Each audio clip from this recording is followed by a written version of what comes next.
Welcome, everyone. Thanks for joining us and thanks for being part of our community. My name is Jason Cohen and I'll be your host for today. I'm also joined by my co-hosts, Fallon Kolika and Ashley Martin. A few reminders before we start. If you have issues viewing the stream at any time during the presentation and are using the web browser version of Teams, please refresh your browser. If you are using the desktop app of Teams, please exit and rejoin. Please note that this webinar is being recorded and will be shared publicly. We will post the recordings on our community at aka.ms/security-webinars. Closed captions in several languages are available during the live broadcast. You can enable them by clicking on the CC button located at the lower right corner of your screen. Feel free to ask questions at any time by typing them in the live event Q&A window by clicking on the Ask a Question button. Be aware that any questions you post will be publicly visible. However, if you prefer, you can post your question anonymously by checking the box right below where you enter it. If you see a question you would like to be verbalized at the end of the webinar, please give it a thumbs up and the questions with the most likes will be prioritized during Q&A. We often get many questions on these webinars and we will do our best to respond to all of them in real time. In the event if the answer was not provided, or if you may have additional questions post this event, please don't hesitate to raise them on our Microsoft Sentinel forum at aka.ms/Microsoft Sentinel community. We love to hear your feedback on how we can improve these webinars. You can do so at aka.ms/security-webinar-feedback. And by the way, all the links that I'm announcing will be shared with you on the chat or the live event Q&A window. I would also like to invite you to join our public community by visiting aka.ms/security-community. That's the best way to ensure you don't miss any future webinars or major announcements. On our community, you can speak directly to our engineering teams that create our security products. You'll be able to influence our product designs and get early access to changes by doing things like participating in private previews at aka.ms/PRSecComp, request features, give feedback, review our product roadmaps, register for events, or join webinars like this. We believe that the best way to improve our products is by removing any barriers between you and the people that create them. So we hope you'll join us. In today's session, Neelam Nursi and Sarah Young will take us through decrease your SOC's mean time to respond by integrating Microsoft Sentinel with Microsoft Teams. Sarah is a senior program manager. Neelam is a program manager, both with the Microsoft Sentinel team. And without further ado, I'll turn it over to them. Neelam, Sarah, the floor is yours. Great. So let me take over the screen. Cool. So hi, everyone. My name is Neelam Nursi. I'm a program manager in the customer engineering team, and I'm joining you from Dublin. Well, I just noticed we have an alert. Sarah, I don't know if you noticed, but we have a name change alert. And that is Azure Sentinel is now Microsoft Sentinel. Oh, that's a good one. Yeah. So, Sarah, would you like to introduce yourself quickly? Sure. And yes, Neelam, you're right. We do. For those of you who didn't see the note, who may not have seen the announcement yet, Azure Sentinel became Microsoft Sentinel last week. Yeah. Yes. Hello, everybody. My name is Sarah Young. I'm a senior program manager. I'm in the same team as Neelam and the Microsoft Sentinel customer experience engineering team. I'm joining from Redmond. And yeah, great to be here and hope you're going to enjoy the webinar. Yep, so we actually have an awesome topic today, which is about the integration of Teams with Sentinel to decrease the mean time to respond or the MTTR of your SOC team. We are going to have a deep dive look at how you can use Teams for handling security incidents in Sentinel. In terms of agenda items, we first have a mini poll to get some insights and feedback from you. Then I will talk about the collaboration on security incidents. We will have a fun demo war room that is the power of the collaboration of Teams and Sentinel. We will also discuss how we can use Shift for Teams to automate incident assignment, plus the demo. And lastly, we will talk about doing incident assignment for multiple support groups using Shift for Teams. Okay, so before we head further into our session, we would like you to participate into this live mini poll, which will help us gather your feedback and views on the integration of Teams and Sentinel. As this integration is It's still in public preview. This will help our product team in making sure we are bringing the best solution for collaboration on security incidents. There are exciting things coming up, and if you want to know more about them, please register to our Azure Security Private Community Program. And you may access the poll via the link here or the QR code. So let's head over to the poll. Okay, so first question, are you currently using the Incident Teams integration?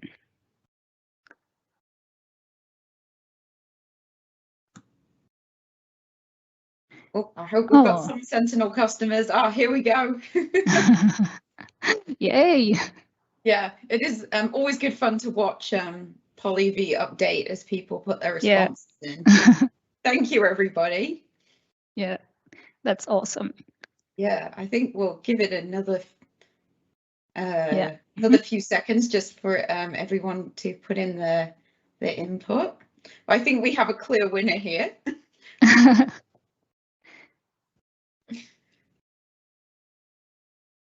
Yeah, I think it looks like, most of you, or the majority of you, 50, well, let's go for maybe 2/3. It seems to be hovering about there.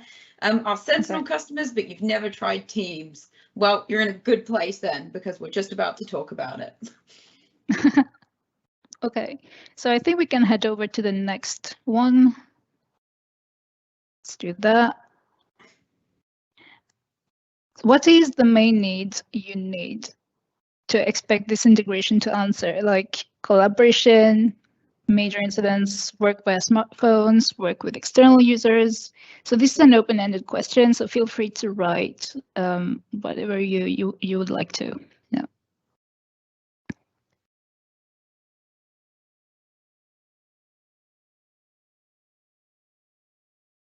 Oh, yeah, manage incidents. Major incidents. Yep. Learn? Yeah.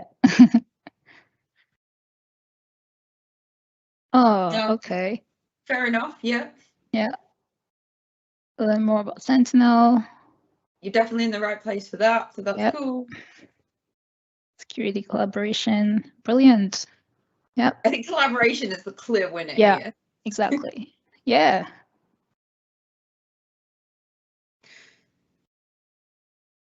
Major incidents.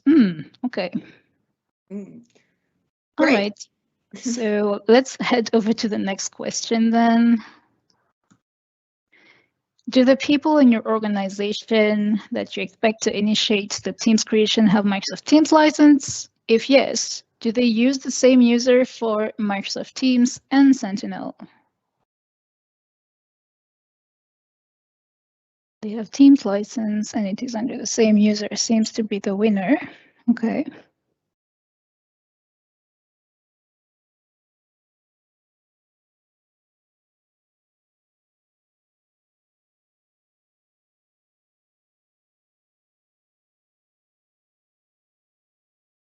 Oh, okay. So it seems like we have a winner on this one. Definitely. And that probably is, to be honest with you, what we expect to see, because it is that you have a Teams license and you'd use the same user for both, because of course in the Microsoft environment, as I'm sure you know, everything is controlled in the back end identity wise by Azure AD. Okay. All right, so I think we have a winner. Let's move on to the next question.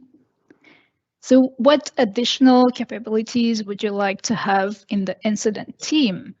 So managing incident status, running automations, adding comments, seeing incidents queue, or any other suggestions?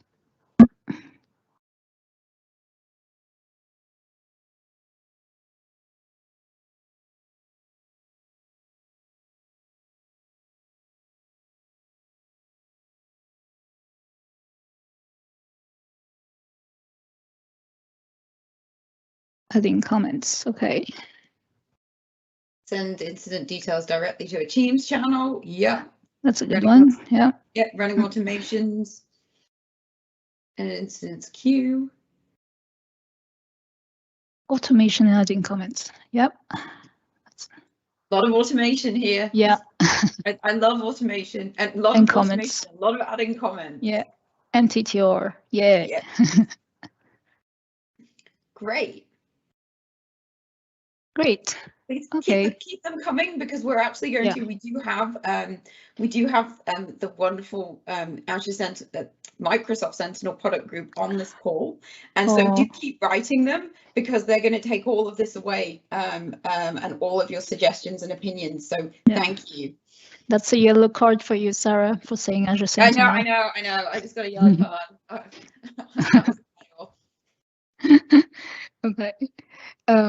Cool. Okay, let's head over then to our presentation. I think we're, Oh, interesting one. Automation bots. Lots of opinions on this one. Yeah, lots of opinions. Thank you, everyone. Like I said, keep them coming, because even though we're going to move on to the main presentation, it collects them all, and we're going to send them on. So thank you. Thank you. Indeed. So as most of you wanted earlier, we are going to talk about a lot of collaboration. So collaboration is like really crucial now, since we are working from home, and we really need to do like these virtual collaboration, and it's an essential activity in our day-to-day jobs. So collaborating on security incidents is very common for analysts, especially when they need to deliberate on actions, share insights, documents, responding, etc. It has become even more crucial to collaborate as they face daily cyber threats and attacks, and the time it takes to respond and to resolve these incidents can impact the efficiency and effectiveness of the whole SOC team. So yeah, this is why we are really putting a lot of focus on the collaboration piece. So now that we highlighted this importance of collaborating over security incidents, our goal is to enable this seamless workflow with colleagues and external stakeholders by enabling the integration of Microsoft Teams and Sentinel. So to this end, we will have a dedicated a war room where we can collaborate centrally by sharing information, conferencing at the click of a button, deciding on actions and next steps, and like on how to address the incident, basically. Okay. The challenges.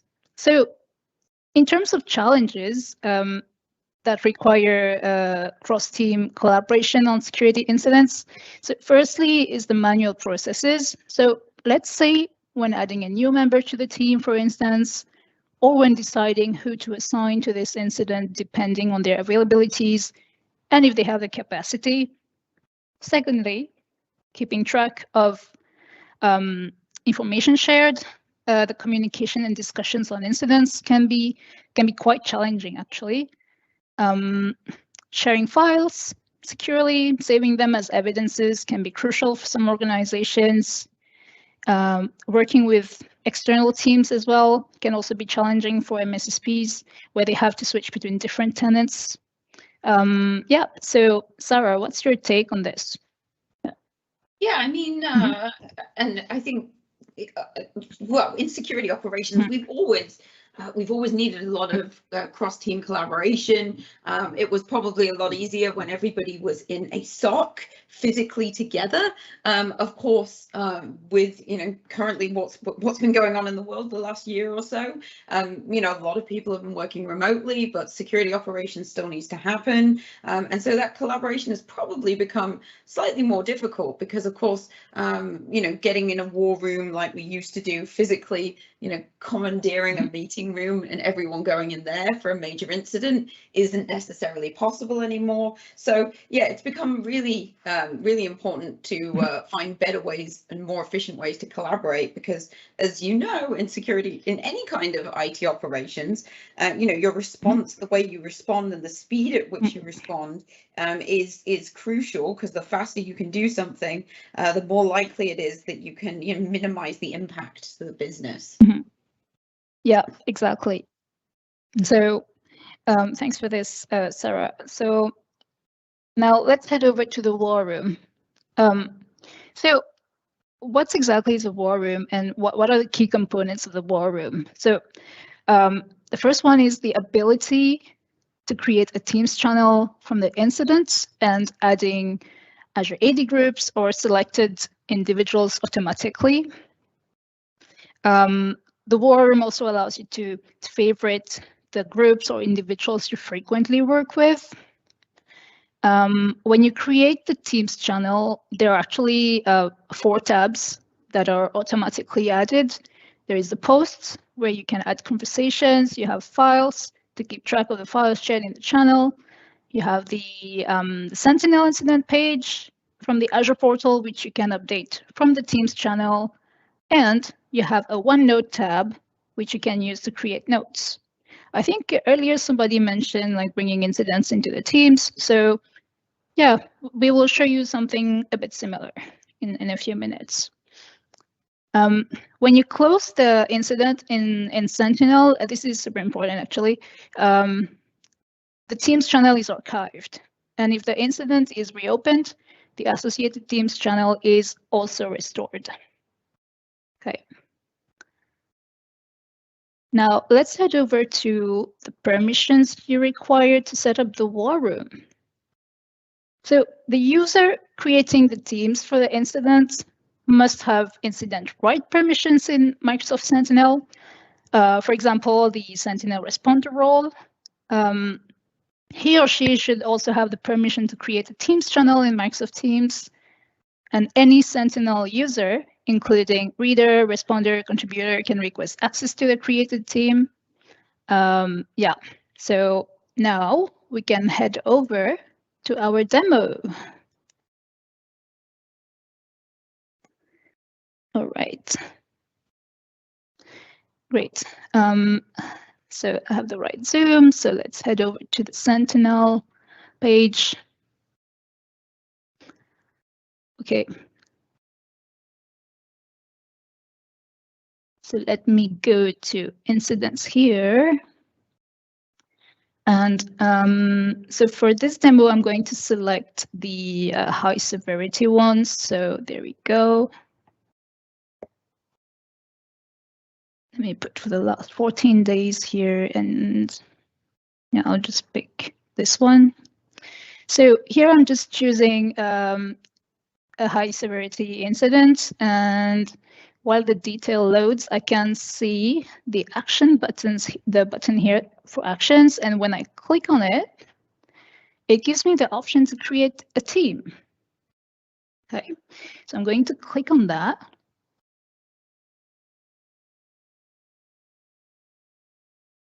Oh, okay, there we go. So here I can actually change the team name. So I'm going to call it, just do this. There we go. And you can put any description here. We'll just put a test here. And in this list, you can actually pick an Azure AD group or individual users. So I'm going to use my Contoso SOC team. And I'm going to favorite it. And I'll click on the create team here to create the team.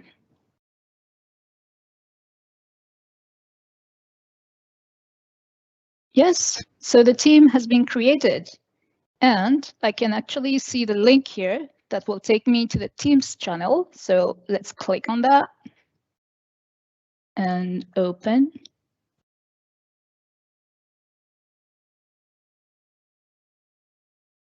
And there we go. This is our Teams channel that has been created.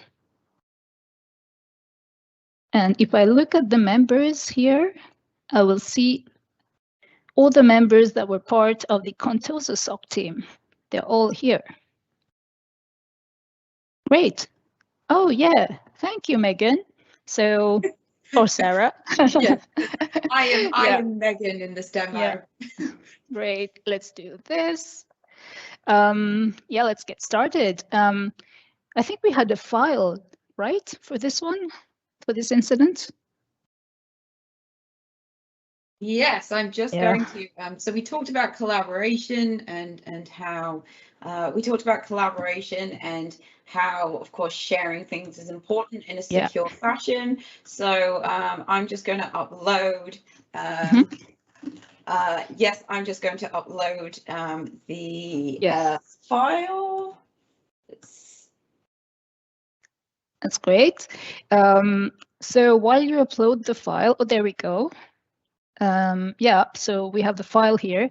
And for anyone who is uploading files in this channel, I can just go to the Files tab. And there it is. Okay. Another really important part of this is the incident page. So when I click on this, it's actually going to bring the incident page from the Sentinel, from the incident page on Sentinel here. Oh, look at that. And from here, I can actually add a comment. So this is from Teams.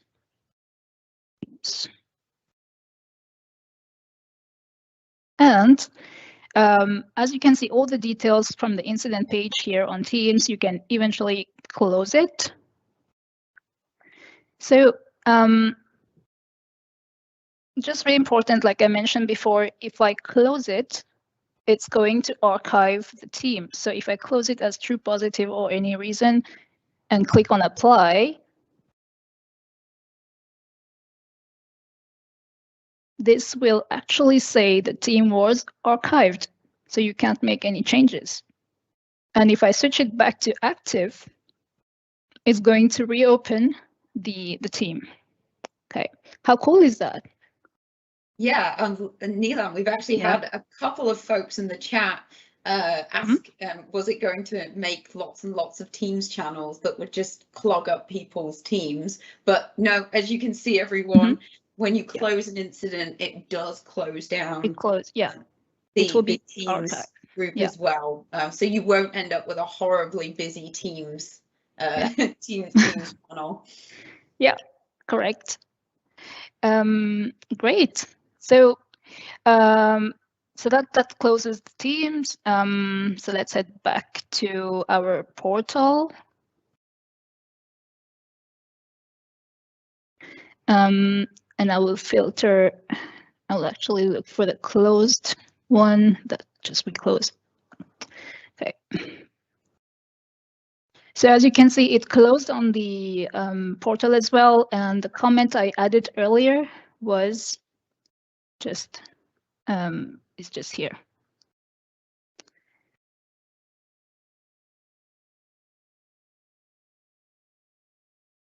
Okay, maybe I opened the wrong one. Apologies for that. There we go. There it is. This is the one from Teams. Yeah. Okay.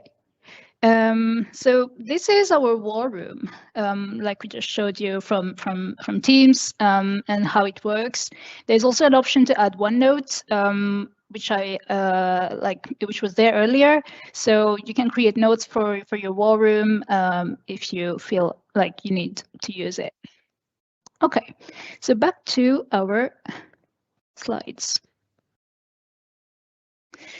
Our next one is shifts for teams. So let's talk about responsiveness to security incidents for a bit. So more specifically, the mean type to acknowledge. So what I mean by that is, what is the time it takes for an analyst to respond to an incident? So when it comes to responding quickly and efficiently to mitigate security threats, the MTTA of a security analyst is quite crucial. Automation rules in Sentinel allows you to automatically assign incidents to an owner with the built-in actions, and this is very useful when you need to assign incidents to dedicated subject matter experts. However, some organizations have analysts that work on shift schedules, and they require the ability to assign an incident to an analyst automatically based on the working schedule and also based on the capacity of that analyst. And this is where shifts for teams come to play. So what is shift for teams? Shifts in teams allows you to configure the schedules of your employees if they work on different shifts. And it helps track the employee's ability to handle an incident. And I'm going to show you how you can use this awesome tool when responding to incidents in Sentinel. But before we head into the demo, let me give you an overview of how shift for teams work in Sentinel. So we will use a playbook to rotate the user assignments based on shift schedules. What the playbook will do in the backend, it will assign incidents equally across all analysts, and the analyst with the least number of assignments in the current shift will be assigned first. It will also enable the user to configure the mean time to resolve, MTTR, as a variable, which is the average time a security analyst would take to resolve a security incident. So this variable will also be used as a condition to assess whether a security analyst has enough time left in his or her shift to be eligible for an incident assignment. So let's take an example. If we set the MTTR variable to 1 hour and the security analyst is about to go off shift in 30 minutes, the incident won't be assigned to that analyst, but as the remaining time is less than the defined value of 1 hour, so the incident won't be assigned. Next, once an incident has been assigned to an analyst, an email will be sent out to notify him or her that a comment will be and the comment will be added on the incident page. I'm going to show this to you shortly. Another important feature, if someone is on holiday, and this is defined in the shift schedule, the logic app has been configured so that no incidents can be assigned to that person until the next work shift is available.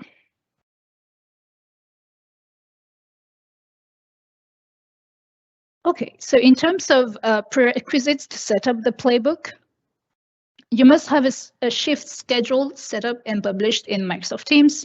By published, I mean that it must be shared with the team. The user must have the owner role in Teams, as this will be used in the shifts connector in the playbook. You will need a user account or a service principal with you'll need a user account or a service principal or managed identity with the Sentinel responder role. This account will be used in the Sentinel connector and an HTTP connector. You will also need the user account or service principal with the log analytics reader role, which will be used in the Azure Monitor Logs connector. And lastly, an Office 365 account that will be used with the Office 365 connector to send out the email notifications. And I also put the link here of the playbook for your reference if you want to have a look at how to deploy the playbook into your environment. Great. Okay, and over to our demo of shifts. So, all right, so first of all, I'm just going to clear out this one. And I will select, there we go. I will head over to Teams and I'll show you how the shift looks like. So you just click on the 3 dots and look for shifts. And it opens the shifts for the Contoso SOC team. And here I have 5 users with their different shifts here. And I can see that Alex is on holiday. So this will mean like he's not going to be assigned any incidents because he's off. Okay. Great. So let's head over to the Logic app.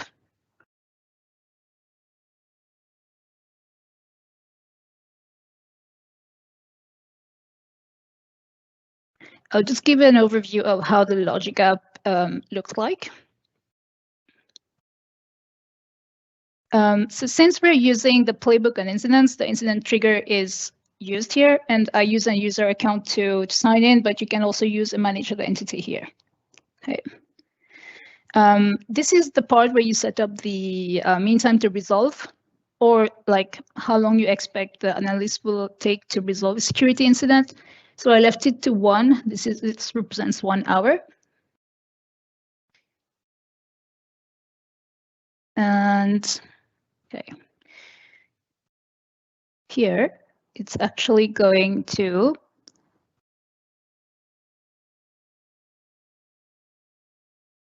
okay. So first, it's going to check if the incident has an owner. Okay, and if it doesn't have an owner, that's when it's going to look at the shift. So it's also going to check if the incident is in active or new status. Okay. And let's see here. It's going to pick the user with the low number of assignments. Okay.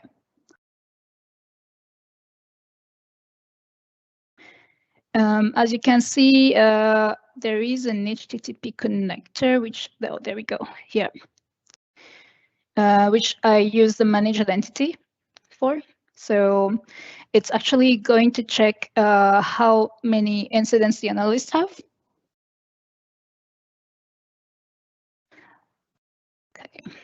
And then it's going to select the user with the lowest number of assignments.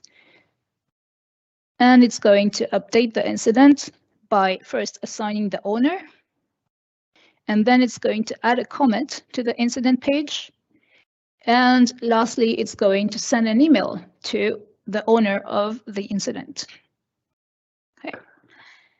So after we configure the logic app, the next step is to configure the automation rule. So let's go over to automation rule, and I have one just here, which is using the playbook. So here I would actually configure the analytic rule. So I'm going to use one that's called malicious IP rule. And each time there's an alert or an incident coming from this, it's going to trigger this automation rule, which will call the playbook, and it's going to assign the owner to it. Okay. Cool. So let's head to incidents.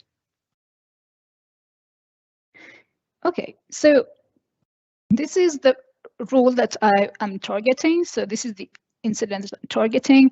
It's a login from a blacklisted watchlist IP, and it's actually coming from the malicious IP rule. And I can see that the playbook was triggered and the owner was assigned, and it's actually Megan. Megan Bowen was assigned to it. Good for you, Sarah.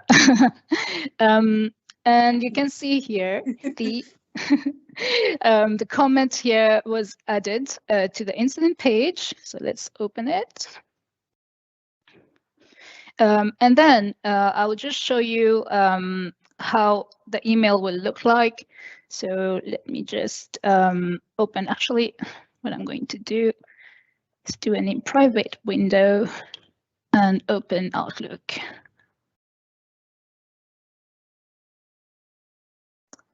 I'm going to use Megan's details to log in.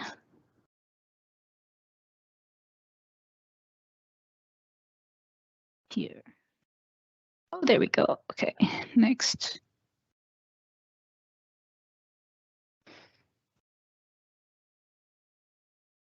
Password.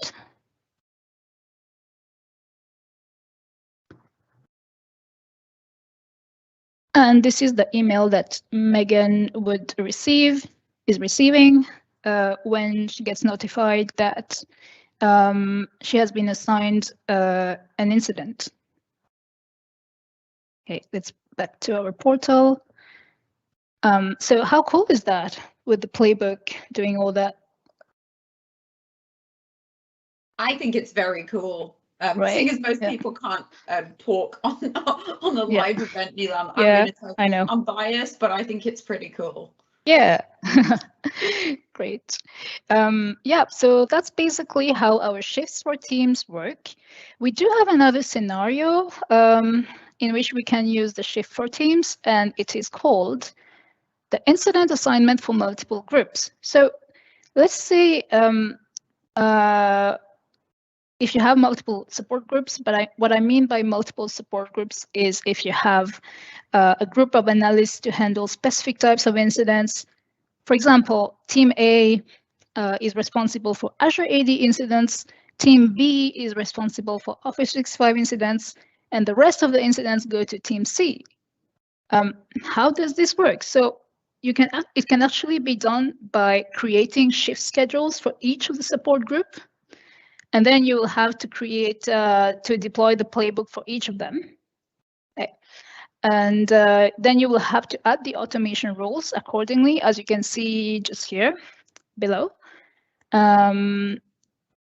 So I consider this as a step further into the divide and conquer approach to improve the MTTR of the SOC teams. Pretty cool, right, Sarah? Yeah, it is. And of course, you know, we get that, you know, often there'll be groups of people, maybe different shifts, as we've got in the diagram there, being assigned to things. So yeah, we definitely wanted to support that scenario.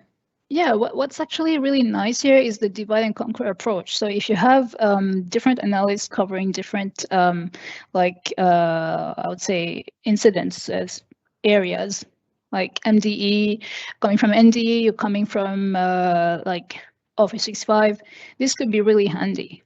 Yeah. So this is pretty much what I had to show today. I hope you really enjoyed it and found it useful. Some additional resources for you that you can have a look at. That includes the GitHub link to the playbook and some of the blogs that were written by our team members. So really, really interesting to have a look at. And with this, thank you. And I think over to you, Jason. Great, yeah, thank you. So we do have a few questions that weren't answered, so I'd love to address those. The first one, we got a few votes on this being verbalized during the Q&A. How would this work as an MSSP? Would be great to have a team site per customer and a new channel created for each incident. Yeah. So that's we've had a lot of questions on MSSP. I've been reading them as this has been going through, but you know, it is possible to add external members into teams. You could do it at the moment just by having external folks. Obviously, Teams is a collaboration platform, so there's you know, you have the ability to add people not in your tenant anyway. However, keep an eye out in the future. We know that there's a lot of asks around MSSP, so you may we're definitely looking at building out that features there. As Neelam said at the beginning, if you're keen, and I know we say this on pretty much every webinar, if you're keen to find out, get a bit of a sneak preview of what's coming, then you can join our security private community as well, and you can test features out before they go publicly available. So you should see more coming on that. Great.